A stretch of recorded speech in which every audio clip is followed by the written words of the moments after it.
poveste, kaj imate v vaši stranki v programu, kar se tiče davkov, nepremičninskega davka, davkov na plače, pač te stvari, ki najbolj gospodarstvenike bremenijo?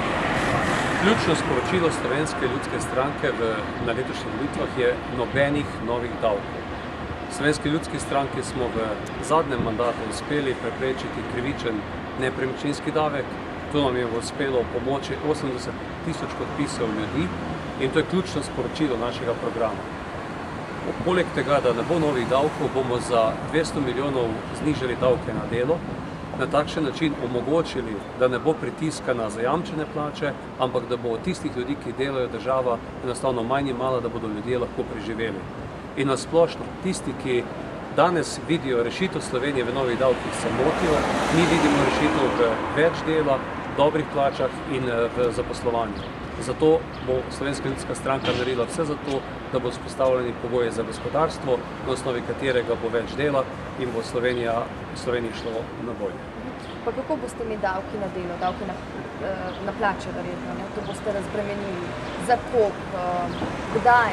Dohodninska lestvica je takšna, da še pri 5-6 tisoč evrih letnih prihodkov ljudje plačujejo 16% dohodnine. Ta stopnja bo šla na 12%, se pravi znižanje za 1/4 pri tistih, ki imajo najnižje plače in s tem ljudem omogočimo večji neto prejemek in ni pritiska potem na zajamčene plače. To je prvi del, v tej dohodninski lestvici pa bomo uredili tudi to, da bo srednji sloj imel nižjo obdavčitev, da ne bo takšnega pritiska na tiste, ki so inženirji in zaposlujejo in imajo toliko od tega v plači. Tako da mi vidimo v tem ključni moment za dvig konkurenčnosti slovenskega gospodarstva, da ta davek na delo, ki je v Sloveniji en najvišji v Evropi, zniža. Koliko potem proračunska luknja je velika, ne? Kako boste pa na drugi strani probali to pokrpati, ne? Glede na to nižji davki, manj priliva? Več dela, več davkov. To je naše sporočilo.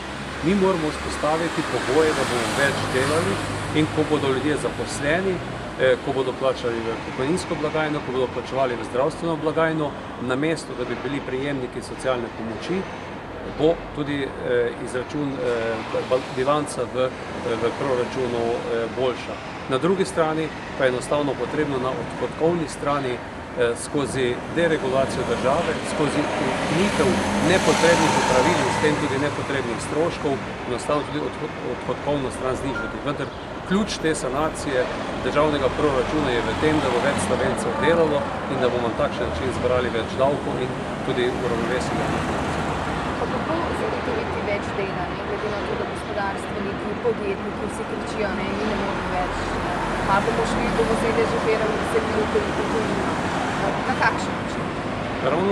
Ravno zaradi tega Slovenska ljudska stranka z letošnjim volilnim programom postaja zaveznik Obrtne zbornice in Gospodarske zbornice. Tistih, ki enostavno nimajo več sogovornika v slovenskem političnem prostoru in tudi sicer.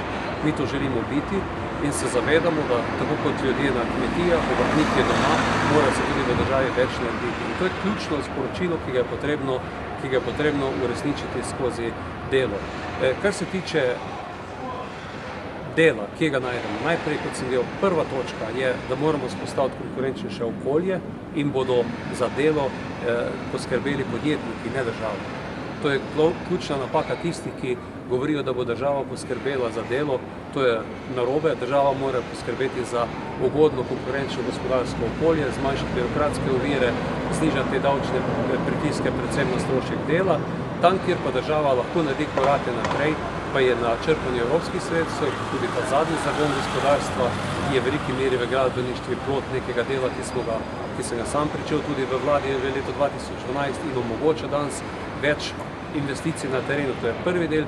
Drugo so pa naše ključne 3 prioritete pri naravnih virih, kjer zelo jasno govorimo, da so hrana, voda, les, slovenski nacionalni interes. In na teh področjih lahko država skozi sredstva, tudi preko nove finančne perspektive in pa tudi skozi pozicioniranje najmanj 10 lesnih centrov, skozi ureditev vodotokov, skozi odpadne vode, direktno vpliva na ta delovna mesta. Tu pa je treba to politiko enostavno narediti takšno, da bo znotraj novega finančnega okvira dovolj sredstev za te ukrepe, na drugi strani pa potrebno z deregulacijo države in s prenosom nekaterih pristojnosti na nižjo raven narediti državo bolj operativno. Bolj operativna je lokalna raven, ne državna. Na državni ravni naj se ministrstvo ukvarjajo z zakonodajnimi okviri, to, kar je povezano z ukrepi, z izvajanjem, z investicijami, pa prepustimo nižji ravni. Hvala, da ste povedali. Lahko sem še par